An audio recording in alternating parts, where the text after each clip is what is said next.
at the vendor portal, at the main menu, navigate to Orders, In Progress. All in-progress orders will be displayed at this page.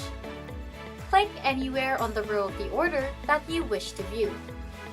Doing this will display the following order information: order details, order number, order status, order date and time, order mode, delivery or pickup, customer information, customer name or store, customer address, and the mobile number.